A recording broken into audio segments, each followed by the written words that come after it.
welcome to the New Indian Express Business Talk. I'm Bisma Malik. So, India is fast evolving to become a global electronic manufacturing hub. Over the past few months since the onset of COVID pandemic and in the wake of increasing India-China tensions, the government's thrust is to boost the domestic electronic manufacturing in India. The recent announcement related to the production linked scheme worth over 45,000 crores seeks to incentivize the domestic as well as global companies who are seeking to manufacture mobile phones in India. But there's a lot of talk on whether the government would be able is right now equipped with enough R&D as well as hardware infrastructure to turn this into a multi-billion-dollar export opportunity. Already 3 contract manufacturers of tech giant Apple have expressed their plans to boost or start their manufacturing production in India. To talk on this and much more, today I'm joined by Mr. Pankaj Mohidru, founder and national president of Indian Cellular Association, the apex body of mobile industry in India. He's also the chairperson of the special task force set up by the Government of India for the Department of Electronics and Information Technology. Thank you, Mr. Mohindru, for taking your time and joining us today. So I'll begin by asking you whether the recent efforts of the government related to incentivizing the mobile manufacturing will have a formidable impact on the industry. No, these are not recent efforts. These efforts started in December 2014 when we had hit the kind of rock bottom in terms of mobile phone manufacturing. So 2000, all of 18, 19,000 crores of manufacturing, and Nokia had shut down, and we, as a manufacturing industry, on our knees. Almost 80% of the manufacturing demand in India was being fed by imports, mostly from China, as you can guess. Right. So at that time, this task force was put together in 2014, and the first objective was that we will revive manufacturing and see that we have a certain number in mind, which was at that time from 18,000, 19,000 crores to 150,000 crores of manufacturing in the next 5 years. And creation of employment, creation of a sub-assembly and component industry, and exports. These were the 4 objectives. And of course, the subsidiary objectives. And I'm happy to say that we've been able to achieve most of these objectives. So, as they say that, when the traction was good and robust, at that time, the industry itself proposed that, India can scale greater heights. And in close cooperation with the government of India, and especially with the Honorable Prime Minister, we heard the Prime Minister spell out a vision that India should be the #1 mobile phone manufacturing nation in the world. This was October 2018. So the ball was set in motion at that time. Now, by that time, we had achieved a certain number, global number, in terms of what I told you, volume, value. And we are currently, 2019-20, we are producing about 300 million plus phones, which are valued at about 2 lakh crores plus. Export number, which was there in 2019-20, could have been more, but I think there were certain delays, and we are approximately behind by about a year in terms of export number. And with this COVID challenge, it will take a little time to ramp up. So what has happened now is that in June 2019, a special committee was formed, interministerial committee, which went into this, that how do we achieve this vision of becoming, global #1, or at least very substantial participant in mobile phone and component manufacturing. So this production linked incentive is targeted at that. So there was a series of things which happened. We evaluated how India suffers disabilities compared to China and Vietnam, the two other big countries, right? Yes. What are the long-term measures we have to take to mitigate these disabilities? Mm-hmm. And what are the measures required in terms of organic, inorganic measures, in terms of incentives, uh, in terms of outreach? Mm-hmm. So, whole package of things was put together, and the culmination of this is the production linked incentive. Sure, sir.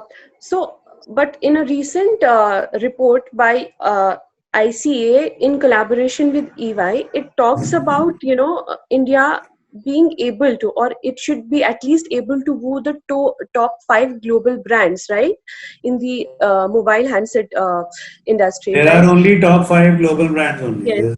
There's Apple is Can you, we are aware that basically the Apple's three contract manufacturers have already announced their plans. So can you elaborate on that? What all efforts should be now afoot by the government, you to see woo the other there's three? been a huge global consolidation in mobile phone manufacturing. There were days about 8-10 years back, then there were maybe 1,000 manufacturers. In India, you had 150 brands. So all that is a matter of past. Now it's the you can count on your fingertips. There's a Mm-hmm. big ecosystem which is about just mobile phones is about $150 billion. Then there's Samsung and there is Huawei.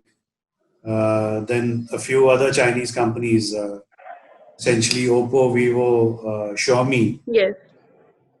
So these are the main companies, and then smaller ones are Motorola, etc. So this is all what is left of the mobile phone ecosystem in terms of brands.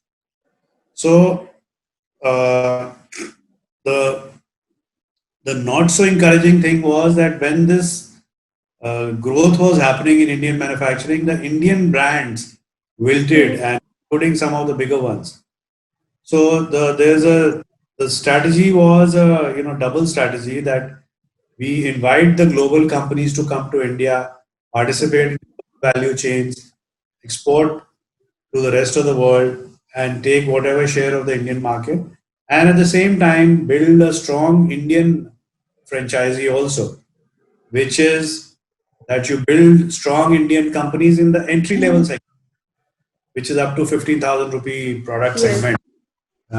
And this is how to that extent, this production linked incentive is very historic.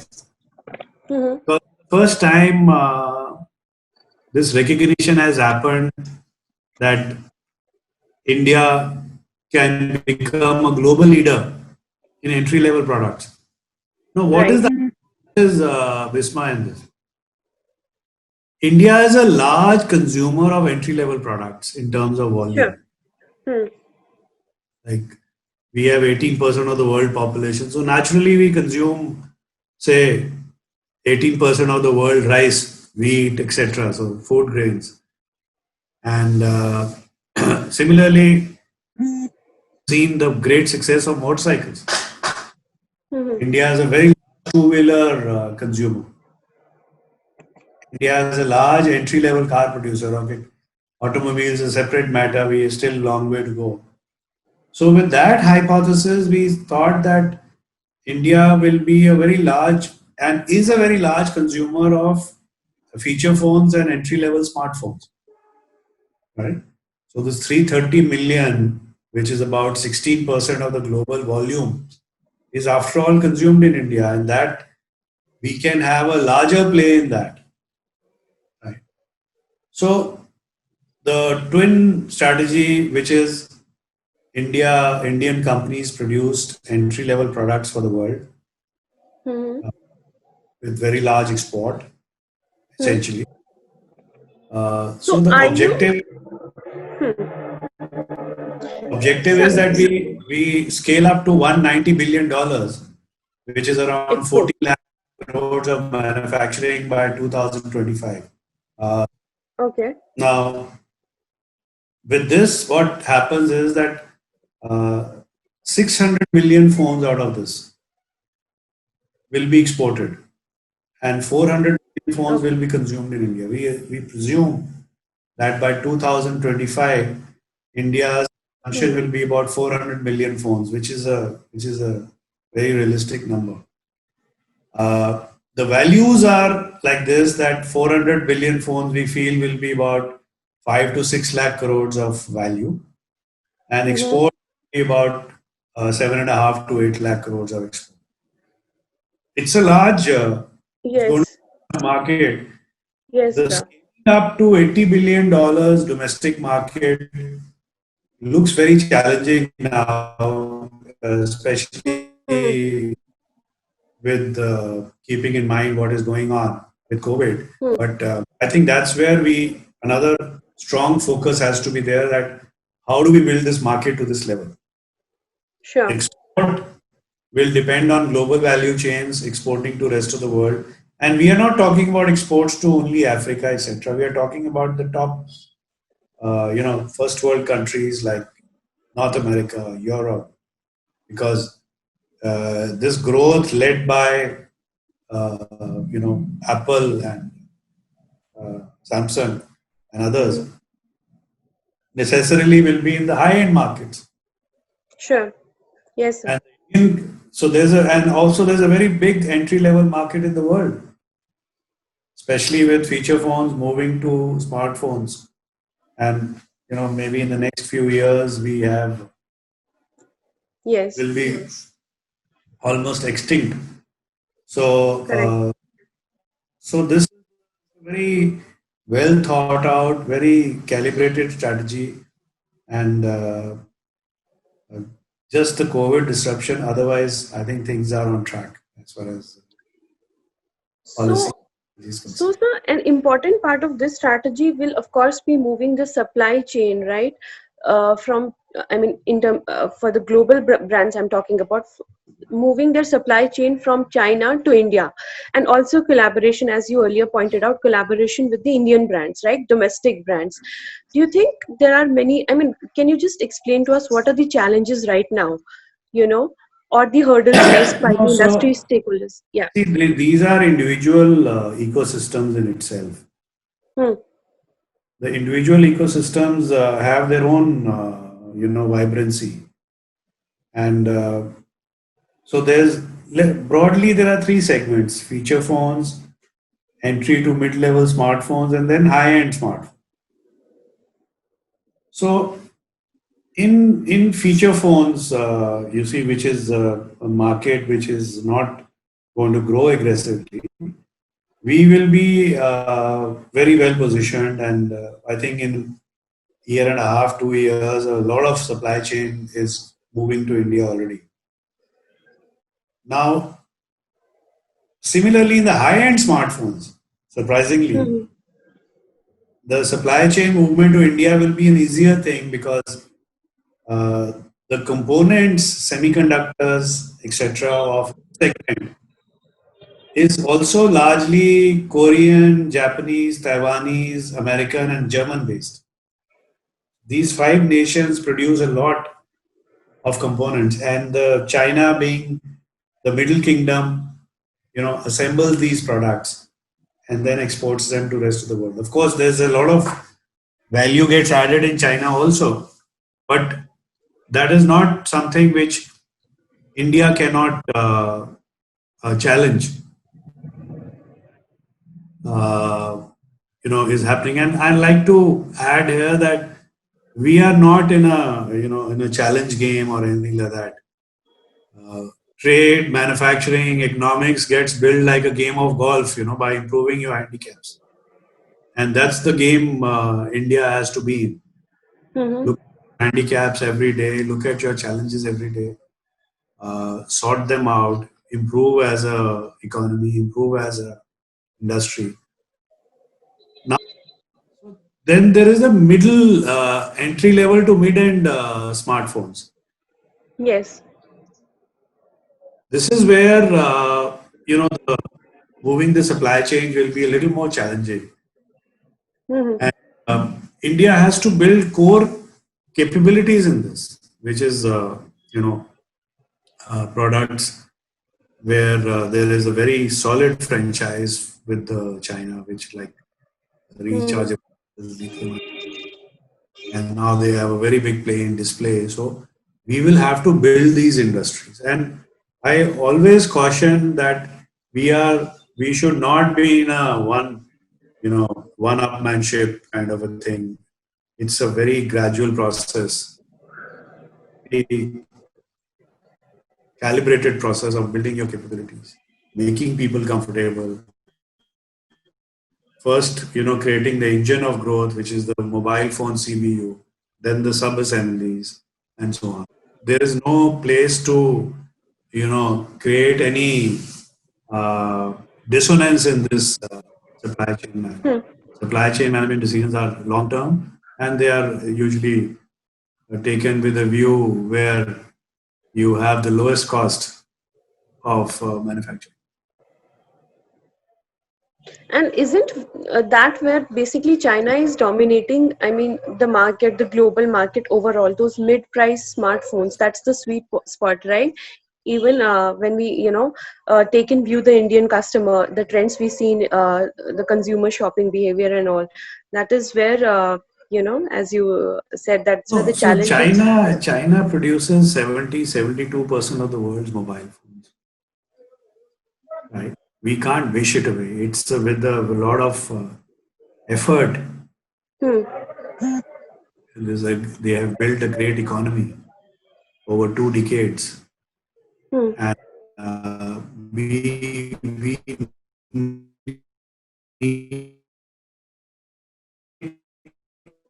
the right cue, should take the right steps. Hmm. That these right steps, any false bravado has no place in the positive step. And let's not forget that China is the largest market in the world. Okay. It's not that as if everything will shift from China to India. China is a big market for us, and we should be Sure. serving this market. We have uh, Hmm. we ignored labor arbitrage, mass scale manufacturing, and that has been to India's disadvantage. And As yeah. you know, has anybody questioned in Bangalore that we have created a $180 billion IT services industry, but what happened to the missing manufacturing? Hmm. Why did we create that? Our boys and girls are the best. We can train them. We have a very large demographic dividend.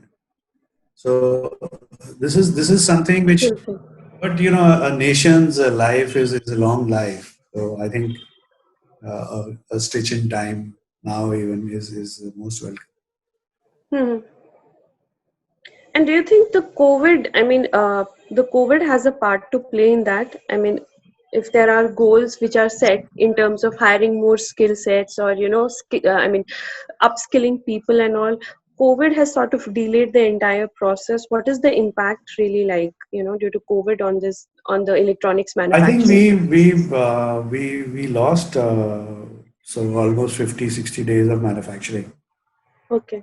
The lockdown happened, but industry has recovered well, and the hats off to the leadership in the industry and our workforce, which has really come up to speed, and we are almost nearly at 92% of our pre-COVID volumes. People.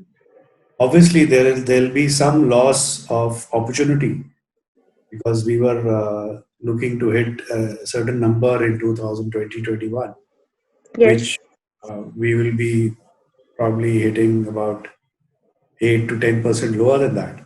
But I Okay. think it's quite satisfying the way the industry, especially the And manufacturing. hmm, and so, I mean, now taking cognizance of the COVID impact and, of course, the tensions with China, what is the sort of turnover target or the employee recruitment the sector is right now looking at? You did mention the numbers in terms of exports and the, revenue target on that. But overall, 2 years, 3 years from now, how many more workers can this industry, especially when it's looking to scale up, how many more workers, what is the employability aspect? That's what I'm I asking. think in the year 2021 itself, we'll be hiring fresh about 50 to 60,000 people. But this is a Right. very small beginning because the scaling up, the new plants Hmm. happening. So, in terms of the overall ecosystem, I just don't want to give you a number. It'll look, like a pie in the sky kind of a number. So, I mean, let's watch how it happens. From today, we have employment of about 7.5 lakhs, and it'll go into millions actually. Sure.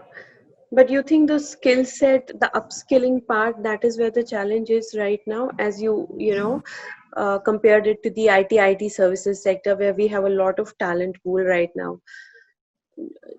This So is a more, people believe, in terms of challenge, it's a bigger challenge because in manufacturing, you will find people who are essentially from rural areas, right? So to bring them up to skills, but we've seen very dramatic results with just 5 or 6 weeks of good training. Our boys and girls uh, are able to produce very, very good quality with and better quality than what is produced in China in terms of rejects and so on. So to that extent, it's a very encouraging situation. It's not just that we have. It's a greenfield project. It's it's a so, very strong project right, sir. with a lot of backup data from all parts of the country, Hmm. including close to Bangalore, Chennai, and so on. The large plants have come, and NCR also, Noida. So I have no hesitation that from skill development point of view, we will do very well.